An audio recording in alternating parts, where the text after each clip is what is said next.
मित्रों नमो नमः। आइए व्यंजन संधि के समाप्त हो जाने के उपरांत हम लोग विसर्ग संधि का अध्ययन करते हैं। लघु सिद्धांत कौमुदी के अनुसार सूत्रों का क्रमशः उसमें बीच बीच में जो व्याकरण प्रवेशिका है डॉक्टर बाबूराम सक्सेना की, इसका भी चूंकि यह टीजीटी के सिलेबस में है, इसका भी बीच बीच में जहां पे आएगा एक्स्ट्रा उसको भी देख लेंगे। लेकिन यह मित्रों विसर्ग संधि बहुत ही कंफ्यूज करती है। वैसे तो देखने में पढ़ने में आसान रहता है, लेकिन जब हट के उदाहरण आ जाते हैं तो कंफ्यूज हो जाते हैं। तो हम जिस तरह से इसको अलग अलग करके एक एक शब्द का पढ़ाएंगे, आप लोग उस तरह से पढ़िएगा तो मेरा दावा है कि यह विसर्ग संधि कभी भी आप लोगों को परीक्षा में मिस नहीं होगी। ठीक, तो आइए हम लोग पहले विसर्जनीय का देख लेते हैं। यह पहला सूत्र है। यह यद्यपि व्यंजन संधि में भी आ चुका है, लेकिन है वैसे यह विसर्ग संधि का सूत्र, इसलिए यहां पर भी एक बार देख लेते हैं। यह सूत्र क्या कहता है, इसके लिए हम लोग सबसे पहले अनुवृत्ति भी ले लेंगे। खरी विसर्जनीय सब। पहले इसमें हम लोग विभक्तियों को देख लेते हैं। सप्तमी एक वचन, षष्ठी एक वचन, प्रथमा एक वचन। अब कह क्या रहा है यह सूत्र कि खर प्रत्याहार के परे रहते, सप्तमी है तो खर प्रत्याहार के परे रहते विसर्जनीयस्य, विसर्ग को क्या हो जाए, मतलब सकार आदेश हो जाए। सिंपल सी बात कि खर प्रत्याहार के परे रहते विसर्ग को सकार आदेश हो। मित्रों यह आसान तो है, इसमें इजी है, कोई समस्या भी नहीं है। इसका उदाहरण देख लेते हैं। इसका उदाहरण हमें मिलता है विष्णुस्त्राता। सिद्ध कर लेते हैं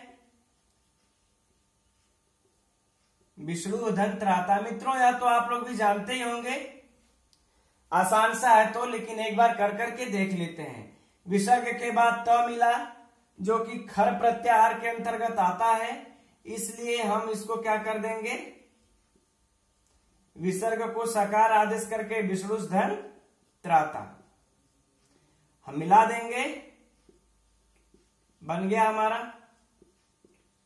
विष्णु त्राता। अब इसी का एक अपवाद सूत्र आ जाता है। अगला जो अपवाद सूत्र आता है वह है वासरी।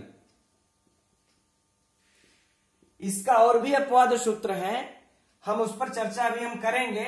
वासरी क्या कहता है कि सर प्रत्याहार के परे रहते, यानी विसर्ग के बाद वह खर में से यदि विसर्ग के बाद खर के बजाय सिर्फ सर प्रत्याहार का वर्ण हो तो यह एक बार विकल्प से विसर्ग रहता है, विकल्प से सकार आदेश हो जाता है।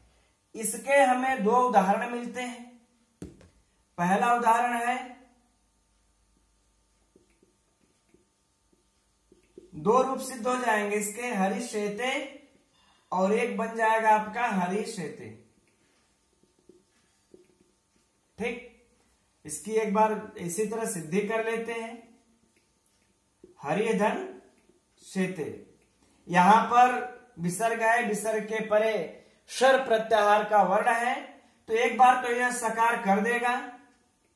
जब सकार कर दिया तो हरिधन शेते। अब हमको यहां पर कौन सा सूत्र प्राप्त होता है, कौन सी संधि, इष्टुत्व संधि का स्तोष्टमाशु लग जाएगा, क्योंकि सकार के परे शकार है, तो इस सकार को शकार हो जाएगा। करके हम कर देंगे हरिश धन शेते, हम मिला देंगे हरिश शेते, यह हमारा रूप सिद्ध हो गया।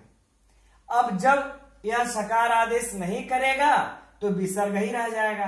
इस प्रकार से यह दो रूप इसके सिद्ध होते हैं। यह इसका अपवाद सूत्र है। मित्रों इसके अपवाद सूत्र एक और है, कुपौ कपौच, जिसको कि हम लोग व्यंजन संधि में ही अध्ययन कर चुके हैं। तो अब वासरी भी लग गया, अपवाद है, कुप्पो कपौच भी अपवाद है। अब देखते हैं तब बचा कितने पर जो विसर्जनीय से प्रवृत्त होगा। अब उसको आइए मैं इस तरह से समझाता हूं। अगर आप इस तरह से देखेंगे समझेंगे तो कभी भी हमारा दावा है कि आपको भूलेगा नहीं। पहले खर प्रत्याहार में जितने वर्ण आते हैं उसको लिख लेते हैं। क ख च छ ट ठ त थ प फ श स। यह हमारे आ जाते हैं जो है खर प्रत्याहार के वर्ण। ठीक है ना। अब इसमें हम लोग यह देखेंगे कि अब देखिए जो स है, यदि विसर्ग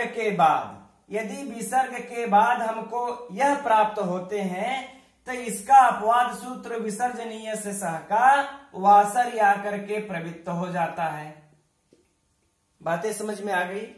और यदि प फ और क ख विसर्ग के बाद यदि हमको जो है कि यदि प फ और क ख यह दोनों प्राप्त होते हैं तो कुप्पो कपौच लग जाता है। जब कुप्पो कपौच लग जाएगा तो यह भी अपवाद सूत्र हो गया, यहां भी यहां भी। अब क्या बचा आप लोगों को? च छ ट ठ त थ। तो अब इतना याद रहे, अब इतना आप लोगों को याद करना है। अब खर को भूल जाना है। अब विसर्ग के बाद यह च छ ट ठ त थ यही छ वर्ण रहेंगे तो हमारा विसर्जनीय से स प्रवृत्त होगा। हमको विचार करना है। और नहीं यदि यह वर्ण आते हैं तो हम कुप्पो कपौच पर ध्यान देंगे और वासर पर ध्यान देंगे। ठीक। इसमें भी जो परिवर्तन होता है, अपरिवर्तनीय जो विसर्जनीय से स पे लग करके कब होता है? जब हमें त थ मिलता है। क्योंकि हमें च छ पर क्या प्राप्त हो जाता है? इस्तो इष्टनाश्चु। तभी तो जैसे हरिश्चेते में सकार को क्या हो गया था? सकार हो गया था। तो परिवर्तन हो गया, विसर्जनीय से जो सकार किया उसका परिवर्तन हो गया। यदि ट ठ विसर्ग के परे मिलता है तो इष्टुनाष्टु लग करके क्या हो जाएगा? इस सकार को मूर्धन्य सकार हो जाएगा। तो अब बचा क्या? त थ। मात्र अपरिवर्तन यही रह सकते हैं और बाकी या चारों में भी परिवर्तन हो जाएगा शुद्ध रूप। तो इस तरीके। अच्छा, अब मैं आप लोगों को दूसरे तरह से बता देता हूं। उस तरह से एक एक वर्ण का कैसे कैसे क्या क्या परिवर्तन हो रहा है, उस तरह से और स्पष्ट हो जाएगा। अब मित्रों मैं इस तरह से लिख करके अपने हिसाब से आप लोगों को समझाने की कोशिश कर रहा हूं। देखिए विसर्ग हुआ, विसर्ग के परे खर प्रत्याहार परे होने पर विसर्जनीय से स प्रवृत्त होगा। अब मैं खर प्रत्याहार में के अंतर्गत आने वाले सभी वर्णों को ख फ छ ठ त च ट त श श सभी को लिख लिया। अब एक एक वर्णों पर देखेंगे हम लोग कि क्या क्या परिवर्तन हो रहा है, कौन से सूत्र अपवाद लग रहे हैं और किन किन सूत्रों की सहायता से सिद्ध हो रहा है। आइए देखते हैं। जैसे देखिए नरः धन खादति, इस पे देखेंगे हम तो देखिए अब विसर्ग यहां दिखाई दिया। विसर्ग के बाद ख जो कि खर प्रत्याहार का वर्ण है, यहां पर हमारा विसर्जनीय से स प्रवृत्त होता था, लेकिन अब इसका निषेध कर दिया। कौन निषेध किया? कुप्पो कपौच। जब कुप्पो कपौच लग जाएगा तो एक बार क्या हो जाएगा? नरः खादति। अब एक बार विकल्प से क्या बन जाएगा? नरः खादति। यह दो रूप सिद्ध हो जाएंगे। तो इस तरह से आप लोगों को ध्यान रखना है कि विसर्ग के बाद वाला शब्द क्या है। यदि ख क ख प फ है तो कुप्पो कपौच लगेगा और यदि स स है तो वासर्य लगेगा। बाकी शेष में ही यह विसर्जनीय से प्रवृत्त होगा। अब यहां पर हमें कौन सा सूत्र प्राप्त हो गया है? कुप्पो कपौच।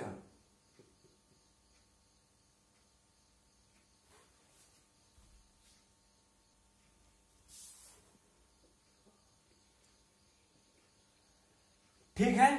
अब यहां इसका भी उदाहरण एक देख लेते हैं हम लोग। वृक्षाधन फलति, विसर्ग के बाद फ आ गया तो फिर एक बार क्या होगा, वृक्ष फलति, फिर एक बार क्या हो जाएगा, विसर्ग से विकल्प से वृक्ष फलति। हमको यहां पर प्राप्त था विसर्जनीय से सा, लेकिन उसका अपवाद हमको कुप्पो कपौ च मिल गया। ठीक, तो हम इसको लगा दिए। अब इसका देख लेते हैं।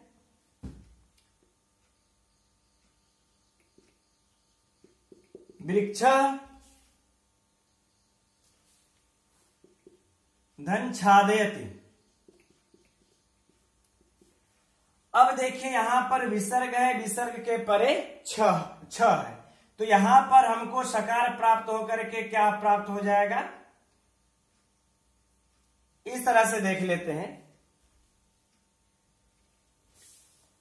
सकार प्राप्त हो जाएगा, सकार के परे यहां पर त वर्ग है और च वर्ग है, च छ छ, तो यहां पर हमें क्या हो जाएगा, अब इस तो सुनासु लग जाएगा। इस प्रकार से क्या सिद्ध हो जाएगा,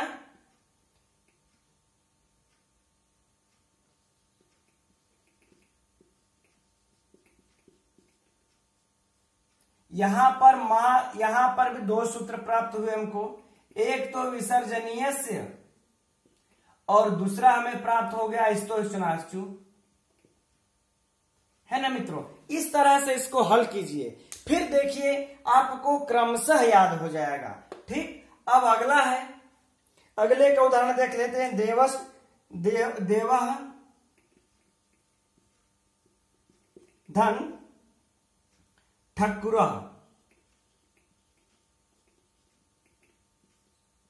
ठीक, अब यह क्या होगा, देखिए यहां पर विसर्ग है, विसर्ग के स्थान पे स होगा, स के परे ठ है, तो यह ट वर्ग का होने के कारण सेम यहां पर स को क्या हो जाएगा, मूर्धन्य सकार।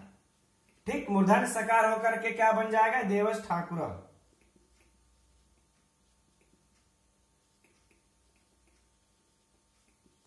ठकुर।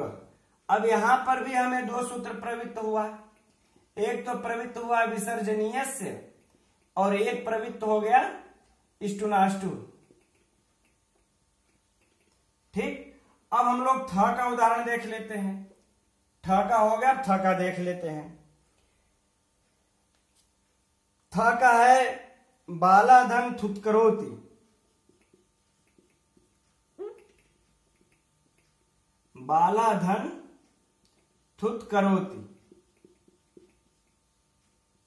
ठीक, अब यहां पर देखिए विसर्ग है, विसर्ग के परे थकार है, यह हमारा खर प्रत्याहार के अंतर्गत है ही है।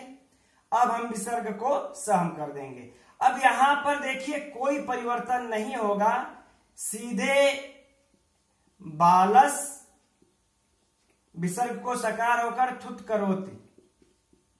यहां पर महज एक ही सूत्र हमारा प्रवृत्त होगा, विसर्जनीय से सब। ठीक, अब आगे हम च का देख लेते हैं उदाहरण। च का, ट का, त का, श का, श का।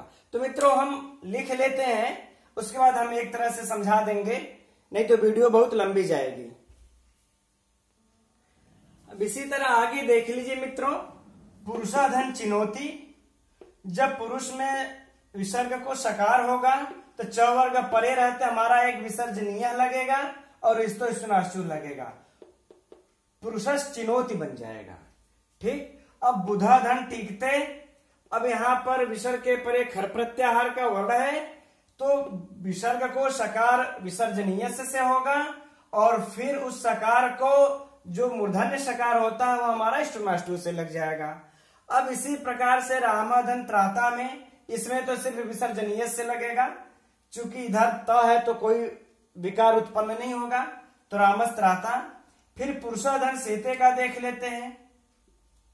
पुरुषाधन सेते वासरी, ये सर प्रत्याहार का वर्ण है, तो वासरी लग करके क्या हो जाएगा, एक बार विकल्प से सकार होगा तो पुरुष सेते स्तोष्णाशु लगेगा और एक बार सिर्फ ऐसे ही रह जाएगा। तो हम लोगों के यहाँ पर प्राप्त होता है वासरी प्राप्त हो जाएगा, विसर्जनीय से विसर्ग ही ये विसर्जनीय से भी प्राप्त होगा, और स्तोष्णाश्चु विसर्जनीय से सकार होगा, स्तोष्णाश्चु से शकार हो जाएगा, और विसर्जनीय से क्या होगा यहाँ पर विसर्ग ही रह जाए, सॉरी वासरी से यह विसर्ग ही रह जाएगा। ठीक इसी प्रकार से लिपाधन षष्ठा में भी सर्पाधन शरत के भी वासरी लग करके दो रूप सिद्ध होता है। वासरी लग करके एक बार विसर्ग ही रह जाएगा, एक बार विसर्जनीय से लग करके विसर्ग को सकार होकर के ये मूर्धन्य सकार हो जाएगा। तो इस प्रकार से हम देखते हैं मित्रों, यही 6 अक्षर यहां 6 से लेकर के त तक में हमारा यह विसर्जनीय से सह काम करता है। ठीक है, बाकी सब इसमें एक चीज मिसिंग हो गया है, क और प का उदाहरण हमने नहीं दिया है। यहाँ पर क और प का भी उदाहरण रहेगा। क छूट गया, क का होगा बाला करोति और प का होगा नृपः पाति। तो इसमें भी दो रूप बन जाएंगे, एक उपध्यमानी और एक जीवामूली हो करके। इसका छूट गया, कोई बात नहीं, बाकी से समझ लीजिएगा आप लोग। तो सिर्फ यही हमको विसर्जनीय से प्राप्त होता है, बाकी कुप्पो कपोच में वासरी में निकल जाता है। ठीक है मित्रों, हम उम्मीद करते हैं आप लोगों को समझ में आ गया होगा। अब आगे हम लोग अगली वीडियो में इसके से आगे का अध्ययन करेंगे, और उसमें मैं चक्र समझाऊंगा कैसे विसर्जनीय से सह, फिर उसके बाद खरवसानियों का कैसे चक्र चलता है। तो उसको आप लोग वीडियो को देखते रहिए, चैनल को सब्सक्राइब कर लीजिए। तब तक के लिए नमो नमः।